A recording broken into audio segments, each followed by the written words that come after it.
এই হলো deadline communications private limited. আপনারা দেখছেন এক্সপ্রেস নিউজ, খবর নেয়, খবর দেয়।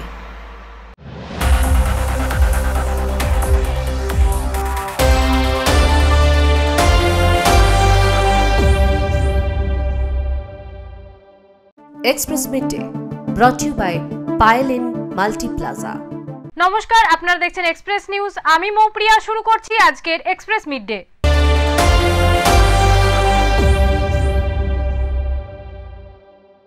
আসানসোল দক্ষিণ থানা সেন্ট্রালে রোডে পথ দুর্ঘটনাকে কেন্দ্র করে ব্যাপক উত্তেজনা ছড়িয়েছে। একটি স্করপিও গাড়ি অন্য একটি গাড়িকে ধাক্কা মেরে দ্রুত ঘটনাস্থল থেকে পালিয়ে যাওয়ার অভিযোগ উঠেছে। পুরুলিয়ার এক তৃণমূল নেতার বোর্ড লাগানো একটি স্করপিও গাড়ির ধাক্কায় অন্য একটি গাড়ি ক্ষতিগ্রস্ত হয়। এরপর ঘাতক গাড়ির চালকের পালিয়ে যাওয়ার ঘটনায় ক্ষুব্ধ জনতা গাড়িটিকে ধাওয়া করে আটক করে ভাঙচুর চালায়। পুলিশ দ্রুত ঘটনাস্থলে পৌঁছে পরিস্থিতি নিয়ন্ত্রণে আনে এবং ঘাতক গাড়ি সহ একজনকে আটক করা হয়। স্থানীয় সূত্রে খবর, রবিবার দুপুরে সেন্ট্রাল রোডে একটি স্করপিও গাড়ি অন্য একটি গাড়িকে ধাক্কা মেরে দ্রুত ঘটনাস্থল থেকে পালিয়ে যাওয়ার চেষ্টা করে। যেটা আপনি শুনলেন সেটাই ঘটেছে। ওখান থেকে মর্ত অবস্থায় সে ওভার স্পিডে আসছিল, এত জোরে এসছে যে গাড়ির সিগনালে দাঁড়িয়ে আছে, পেছনে এসে পরে মেরেছে। তারপর সেই গাড়ি আরেকজনকে মেরেছে আর তাকে দাঁড় করানো হয়েছে। সে এটাকে বলেছে যা করা করে নেবেন বলে বেরিয়ে চলে এসছে। আর গাড়ি থামানো পর্যন্ত চেষ্টা করেনি যে দেখি একটু কার কি লেগেছে না, কিছু না, মদ খেয়ে আছে, ওভার স্পিডে এসছে। দাদা এখানে অটো করে এসে পরে জিজ্ঞেস করে এসে ধরলো। এখানে একটা অ্যাক্সিডেন্ট করেছে, আবার একটা স্কুটিওয়ালাকে মেরেছে। প্রত্যক্ষদর্শীরা জানিয়েছেন গাড়িটিতে পুরুলিয়ার এক তৃণমূল নেতার বোর্ড লাগানো ছিল। এই ঘটনায় ক্ষোভে ফেটে পড়েন স্থানীয় বাসিন্দারা।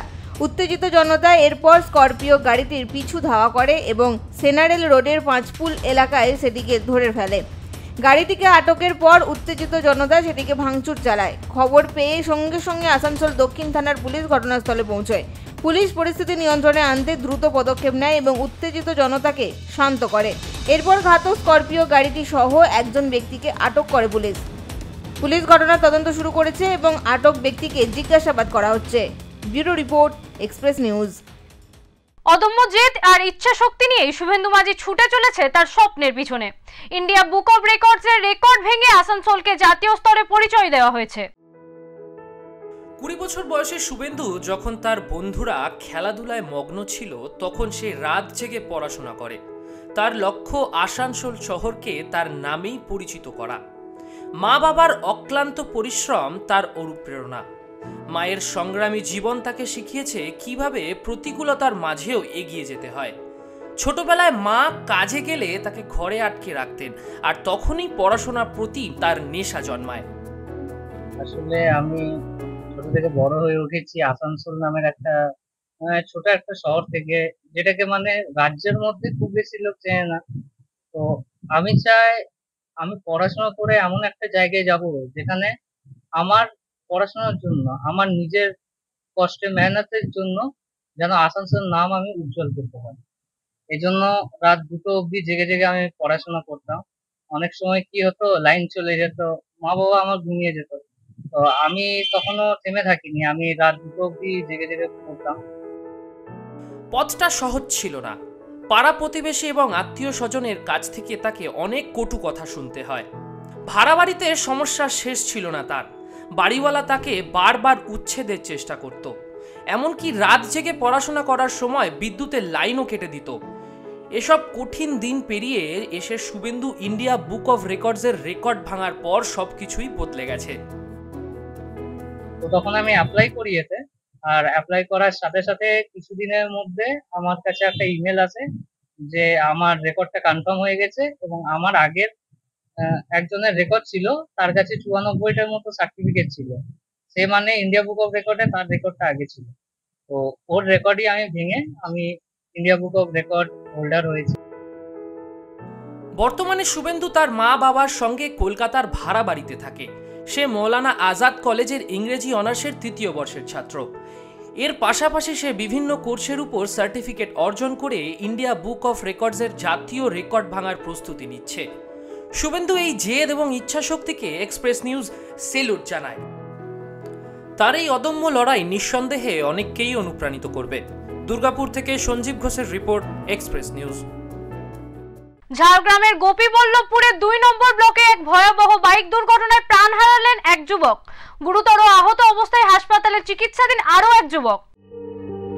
রবিবার ঝাড়গ্রামের গোপীবল্লভপুর 2 নম্বর ব্লকের তপসিয়া ও রানটুয়ার মাঝামাঝি এলাকায় এক ভয়াবহ বাইক দুর্ঘটনা ঘটে। দুর্ঘটনায় সুমন্ত পাইকিরা নামে এক যুবকের মৃত্যু হয় বলে সূত্রের খবর। পাশাপাশি এই ঘটনায় অমল দেহরি নামে আরও এক যুবক গুরুতর আহত হয়ে ঝাড়গ্রাম মেডিকেল কলেজ ও হাসপাতালে চিকিৎসাধীন। পুলিশ সূত্রে জানা গেছে, সুমন্ত ও অমল দুজনেই গোপীবল্লভপুর 1 নম্বর ব্লকের শ্যামসুন্দরপুর গ্রামের বাসিন্দা। এক বন্ধুর বাড়ি থেকে ফেরার পথে বাইকের নিয়ন্ত্রণ হারিয়ে তারা রাস্তার পাশে একটি কৃষ্ণচূড়া গাছে সজোরে ধাক্কা মারে। স্থানীয়রা এবং পুলিশ দ্রুত ঘটনাস্থলে পৌঁছে দুজনকেই উদ্ধার করে তপসিয়া গ্রামীণ হাসপাতালে নিয়ে যান। সেখানেই চিকিৎসকরা সুমন্তকে মৃত বলে ঘোষণা করেন। অমলের অবস্থার অবনতি হওয়ায় তাকে ঝাড়গ্রাম মেডিকেল কলেজ ও হাসপাতালে রেফার করা হয়। এই মর্মান্তিক দুর্ঘটনায় এলাকায় শোকের ছায়া নেমে এসেছে। Bureau report, express news. Express মিডডেতে নিয়ে নেব একটি ছোট্ট বিজ্ঞাপন বিরতি। ফিরে আসছি বিরতির পর।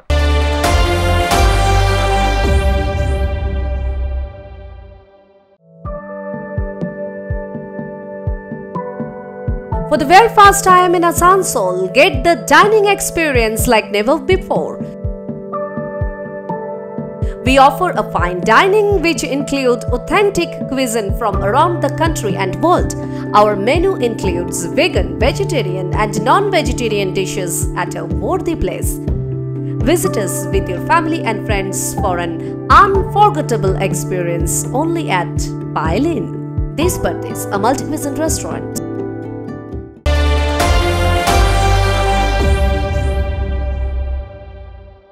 ফিরে এলাম বিরতির পর। আপনারা দেখছেন এক্সপ্রেস মিডডে।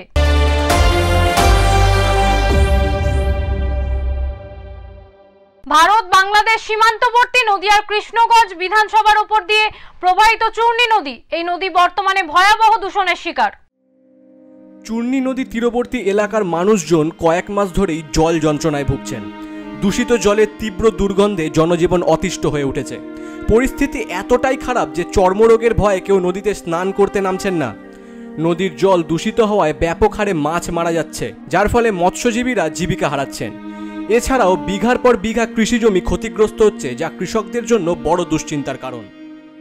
আর এই জল যে চাষের ক্ষেত্রে যেটা লাগানো হয় তাতেও সেই ক্ষতিগ্রস্তই হয়। পশু পাখি যে নদীর জল খাচ্ছে তাদেরও ক্ষতিগ্রস্ত। একসময় এই চূর্ণী নদী মানুষের জীবন জীবিকার উৎস ছিল এবং এর সৌন্দর্য মানুষকে আকর্ষণ করত। কিন্তু বাংলাদেশের সুগার মিলের দূষিত জলের ক্রমাগত প্রবাহের কারণে নদীটি তার স্বচ্ছতা ও ঐতিহ্য হারাচ্ছে। স্থানীয়দের অভিযোগ, এর ফলে কেবল পরিবেশগত ক্ষতি নয়, নদী কেন্দ্রিক জীবনযাত্রাও ব্যাহত হচ্ছে। কোনো রকম সম্ভাবনা নেই। মাছ কেন, কোনো শামুক গুগলি কোনো জীবই বেঁচে নেই। এমনকি এই জল খেয়ে পশু মানে গবাদি পশু গরু ছাগল যারা খায় তারা পর্যন্ত অসুস্থ হয়ে পড়ে। সাধারণ মানুষ তো জলের ধারেই যেতে পারে না, স্নান করতে পারে না। সামনেই বর্ষাকাল, এমন পরিস্থিতিতে যদি দূষিত জলের প্রবাহ বন্ধ না হয় তাহলে আগামী দিনে চূর্ণী নদীর জল আরও ভয়ঙ্করভাবে দূষিত হবে এবং কৃষি জমির আরও ব্যাপক ক্ষয়ক্ষতি ঘটবে বলে আশঙ্কা করছেন কৃষকরা।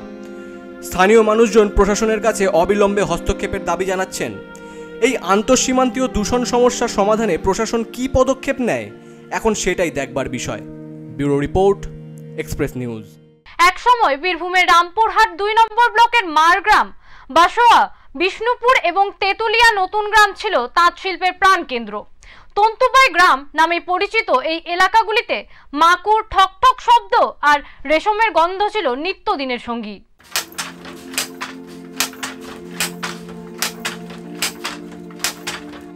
সেই ঠকঠক শব্দ, সেই রেশমের গন্ধ, সেই ব্যস্ততা আজ অনেকটাই কমে গেছে। এই গ্রামগুলিতে যেন এক অদ্ভুত নীরবতা। কেন এই দুর্দশা? এর কারণ খুঁজতে আমরা কথা বলছিলাম এলাকার তন্তুবাই সম্প্রদায়ের মানুষদের সঙ্গে। আর আমি দেখলাম যে এখন যা পরিস্থিতি মানে তাঁতের বাজারে, তাতে এতে ধরুন সংসার চলবে না। আর তাঁতের কাজটা এমনই যে একজনে হবে না, এগুলো মানে দুজন লাগবে। মানে একজন মানে সাহায্য করবে, জুগিয়ে দেবে, ললি ভর্না করে দেবে, আর একজন মানে বুনবে। তাতে ধরেন এখন ইনকাম যদি হয়, একটা কাপড়ে এখন 500 টাকা পাওয়া গেছে, আগে 400 পাওয়া যেত, এখন 500 পাওয়া গেছে। একটা মানে কাপড় বুনতে 1.5 থেকে 2 দিন লাগবে। তো ওই ইনকামে এখন ধরুন এখন যা বর্তমান মূল্য বাজার তাতে ওতে মানে পোষাচ্ছে না বা ওতে সংসার চলবে না, আর এখন ওতে ইনকাম হচ্ছে না। ওই জন্য আমি মানে এটা ছেড়ে দিয়ে এই জুতোর ব্যবসা করেছি। তাদের কথায় স্পষ্ট, শ্রমের অনুপাতে পারিশ্রমিক না পাওয়াই এই শিল্পের প্রধান সংকট, যার ফলস্বরূপ নতুন প্রজন্ম এই পেশা থেকে মুখ ফিরিয়ে নিচ্ছে। বেশ কয়েকটি এলাকায় বন্ধ হয়ে গেছে কিছু সমবায় সমিতি, তবে আশার আলোও রয়েছে। কিছু মানুষ এখনও তাদের বাপ ঠাকুরদার আমলের স্মৃতিকে আঁকড়ে ধরে সেই তাঁত শিল্পকে বাঁচিয়ে রাখার চেষ্টা করছে। আসলে এক্সপোর্ট দরকার, সে একমাত্র কলকাতার বাজারের উপর নির্ভর করে থাকতে হয়েছে আমাদেরকে। সেই কলকাতাতে আর কত শাড়ি নেবে বা কত শাড়ির মানুষ আছে, তো এই সবগুলা যদি এক্সপোর্ট হয় বাইরে বিদেশে, তাহলে আমার মনে হয় কিছুটা উজ্জ্বল ভবিষ্যৎ দেখা যাবে। কিন্তু যেহেতু এখানে পুরো কলকাতার উপরেই আমাদেরকে এই জিনিসটাকে নির্ভর করে থাকতে হচ্ছে, কলকাতার মহাজনদের উপরে। বীরভূমের এই তন্তুবাই গ্রামগুলিতে হস্তচালিত তাঁত শিল্প আজ সংকটের মুখে। প্রয়োজন সরকারি সহায়তা, ন্যায্য পারিশ্রমিকের নিশ্চয়তা এবং নতুন প্রযুক্তির ব্যবহার, যা এই শিল্পকে নতুন দিশা দেখাতে পারবে। নয়তো অদূর ভবিষ্যতে মাকুর ঠক ঠক শব্দ কেবলই স্মৃতি হয়ে থেকে যাবে। এই পরিস্থিতি কি বদলানো সম্ভব? এই শিল্প কি আমরা বাঁচাতে পারবো? বীরভূম থেকে আশিস মণ্ডলের রিপোর্ট, এক্সপ্রেস নিউজ। গত বছর সেপ্টেম্বরের বিধ্বংসী বন্যায় আরামবাগের বিস্তীর্ণ অঞ্চল প্লাবিত হয়েছিল। সেই বন্যার ক্ষত এখনো দগদগে। আর এই পরিস্থিতিতেই রাজ্যের সেচ দপ্তরের প্রধান সচিব মনীষ জৈন বাঁধ পরিদর্শনে গিয়ে স্থানীয়দের প্রবল ক্ষোভের মুখে পড়লেন। বাঁধ পরিদর্শনে এসে ক্ষোভের মুখে পড়লেন রাজ্যের সেচ দপ্তরের প্রধান সচিব মনীষ জৈন। রবিবার আরামবাগ মহকুমার পরশুরার কাদিপুর, আরামবাগের হরিণখোলা, খানাকুলের তালিত ও বন্দিপুর এলাকায় যান তিনি। গত বছর সেপ্টেম্বরের বিধ্বংসী বন্যায় মুন্ডেশ্বরী, দামোদর ও দ্বারকেশ্বর নদের বাঁধ ভেঙে এই সমস্ত এলাকায় ব্যাপক ক্ষয়ক্ষতি হয়েছিল। সচিব ক্ষতিগ্রস্ত বাঁধ মেরামতের কাজ খতিয়ে দেখেন এবং আধিকারিকদের সঙ্গে বৈঠক করেন। মনীষ জৈন জানান, বর্ষা আসন্ন, তাই জুন মাসের মধ্যেই সব বাঁধ সংস্কারের কাজ শেষ করতে হবে। সরকারের লক্ষ্য, বর্ষায় আর যেন নতুন করে কোনো এলাকা প্লাবিত না হয়। এখানে যেমন পরিস্থিতি সেরকম দিয়ে প্রোটেকশন কাজ, যদি কোথাও মনে হয় খুব ডিপ, কোথাও খুব বেশি জলের স্রোত আছে, সেখানে শিট পাইলিং করা হয়। আচ্ছা, আদারওয়াইজ যেখানে বল্লা পাইলিং দিয়ে করা হয় সেখানে বল্লা পাইলিং দিয়ে করা হয়। বুঝছেন তো, একটা ইঞ্জিনিয়ারিং সলিউশন প্রত্যেক পরিস্থিতি দেখে ওখানে করা হয়। তারা বলছে বা সেই সাইডে গিয়ে আমরা দেখে নিচ্ছি, আজকে দেখে নেওয়ার পর তারপরে যেখানে কথা বলে সলিউশন বের করা, নিশ্চয়ই আমরা পদক্ষেপ নেব। তবে এই পরিদর্শনে অসন্তুষ্ট হয়ে পড়েন ক্ষতিগ্রস্ত এলাকাবাসীরা। তাদের অভিযোগ, বাঁধ মেরামতের কাজ অত্যন্ত ধীর গতিতে চলছে এবং বন্যা পরবর্তী পরিস্থিতিতে প্রাপ্য সাহায্য অনেকেই পায়নি। আমার তো সব শেষ হয়ে গেল, জীবনে আমি ঘর বাড়ি করতে পারবো।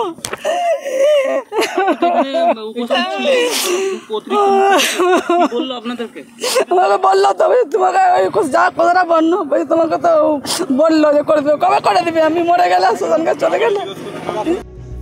তাদের প্রশ্ন, বর্ষার আগে কি সত্যিই কাজ শেষ হবে? এই প্রশ্ন এখন ঘুরপাক খাচ্ছে আরামবাগের বন্যা বিধ্বস্ত মানুষের মনে। Bureau report, express news. Express midday এখনকার মতো এই পর্যন্তই। চোখ রাখুন এক্সপ্রেস নিউজে। এক্সপ্রেস নিউজ খবর নেয়, খবর দেয়।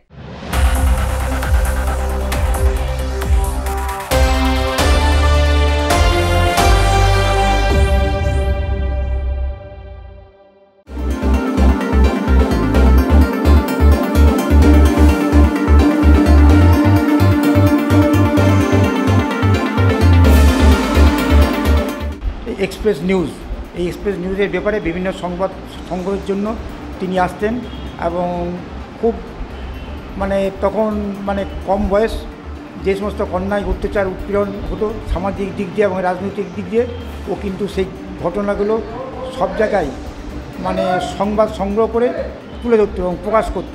তার মধ্যে যে সাহসিকতা এবং যে মানবিকতা এবং যে মানুষের মধ্যে কাজ করার একটা প্রবণতা রয়েছে, সেই মধ্যে আমি দেখতে পেতাম এক্সপ্রেস নিউজের এই যে যুবক মদন সিংয়ের মধ্যে, এবং নানা রকম প্রতিকূল অবস্থার মধ্য দিয়ে তিনি কাজ করেছেন এবং তাকে এই পত্রিকা প্রতিষ্ঠিত করার ব্যাপারে আমাদের শুভেচ্ছা রইল।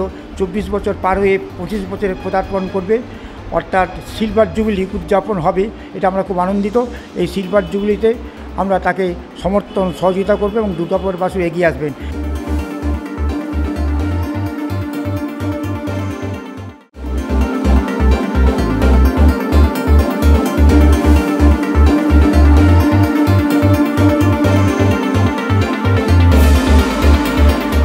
অনেক অনেক ধন্যবাদ জানাই গোঘাট 1 নম্বর পঞ্চায়েত সমিতি হিসাবে।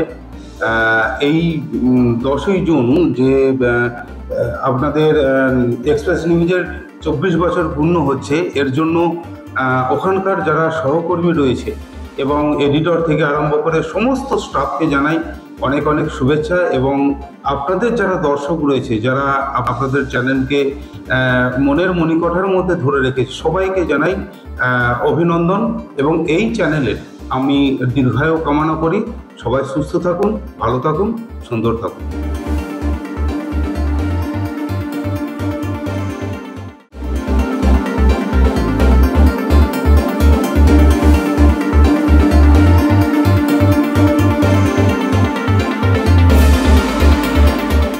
তো এক্সপ্রেস নিউজ নিয়ে খুব আবেগেই থাকি, কেননা 24টা বছর গুটি গুটি পায়ে এগিয়ে গেল দেখছি। এবং এর জন্য আমরা আগামী দিনে এক্সপ্রেস নিউজ যাতে আরও ভালোভাবে এগিয়ে যাক, মানুষ যাতে আরও বেশি দেখে এবং আরও ভালো যাতে সৎভাবে কাজ করে, সে বিশ্বাস আর আশাটা রাখছি। কেননা এক্সপ্রেস নিউজ যখনই আমরা দেখি একদম খুব সৎভাবে কাজ করে, সেভাবে আমরা আগামী দিনেও দেখতে চাই এক্সপ্রেস নিউজকে।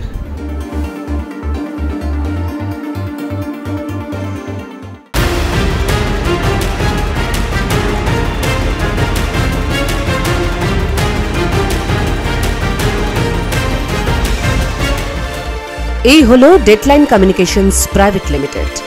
আপনারা দেখছেন এক্সপ্রেস নিউজ, খবর নেয়, খবর দেয়।